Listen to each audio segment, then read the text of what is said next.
in Colorado, you're next up. Go ahead, you're on the Savage Nation.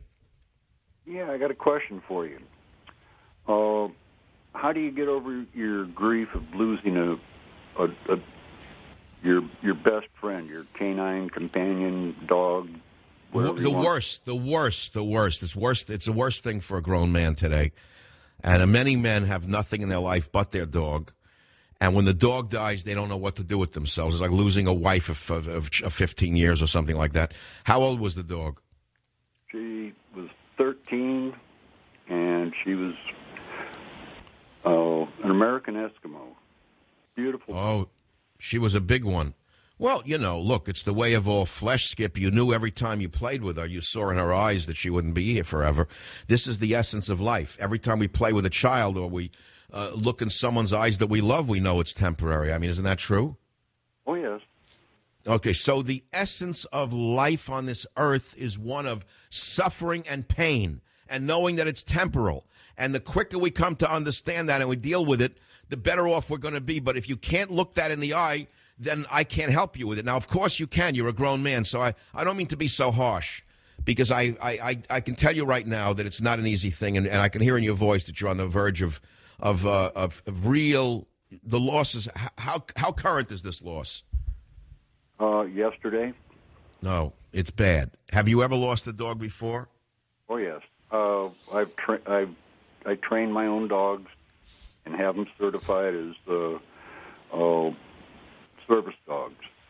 So what is it that's different about this dog that you lost yesterday? Well, she was the most loving dog in the world. Look up at you with them big black eyes and just... Well, stay on the line. I don't want to make short shrift of your pain. I just want to give you one statement that a very wise woman said to me over the death of a dog, which is this: nature set it up so that we die first. That they die first, because if we died first, they'd be left alone and nobody would be there to take care of them. I'll be right back. Savage. Do you?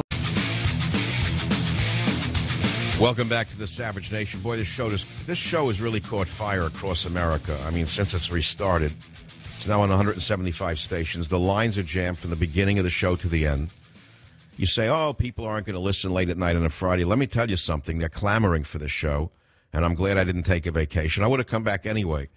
If Obama could give up surfing and golfing for a day, everyone should have come back. Before I take the caller again on the dog, and it's an important one, I was searching through the Proverbs in the Bible, and listen to what it says. A good man leaveth an inheritance to his children's children, and the wealth of the sinner is laid up for the righteous. Listen to how opposite that is to your religious president, Obama, who fakes the love for religion and church during Christmas. I just love it. A good man leaveth an inheritance to his children's children. What is Obama doing? Obama wants to raise the inheritance tax from 35% to 55%. Why? I don't know. China has no inheritance tax. Russia has no inheritance tax. A socialist Canada has no inheritance tax, but old Barack Obama seems to be stuck with Marxism 101 of tax the rich. Tax the rich. That's what he learned in Alinsky 102, in Lenin 103. Even Russia and China have given up inheritance taxes in order to encourage economic growth. But Obama is a novice. He's stuck in Marxism 101. Tax, tax, tax. Tax the rich. Take it away from them. Take it away from them and all will be well. Skip in Colorado. Sorry to get sidetracked. So you train dogs. You lost the dog you love. This one was different than all the others. You still have other dogs, Skip? No. I've got a cat. Trained her. Well, then, Skip, the answer for me has always been to get the next dog. That's all you can do. You can't. You knew the day would come, right? You knew this for a while, didn't you? Oh, yeah. What, was she suffering for a while? I hope not. She suffered for about 2 weeks. Bad. Yeah, and what, you had to, did they euthanize her? Pardon? Did they have to euthanize the dog? Yes, I had the vet come to the house and threw her right in my arms. Yeah, well, that's never easy, and you're going to be pained no matter what you do, but the answer is always to get another dog. Many people say, I can't go through it again. I've heard people say, I can't live through this again. I can't go through the heartache. I'm not getting another dog. The answer is to get another dog. find a puppy exactly of the same breed.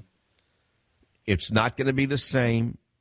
In time, you'll bond with that animal. You'll learn to love it. You know, I mean, don't get me started with my own dog. I mean, I'm looking at it. It's 8 years old. I don't even want to think about it. I'm thinking of getting another dog that looks like him right now because I don't want to face the fact that one day he's going to go to dog heaven. You know what I'm saying? Oh, I was going to get another dog, but my dog was so attached to me, she wouldn't let another dog get with me. Right. Well, mine is a shadow as well. Teddy's my shadow. It took years, by the way, for him to get here. He was skittish in the beginning. It took me 3-4 years for him to become Mr. Shadow. Now it's like a roommate. I snore, he snores. I moan at night, I hear him moan at night.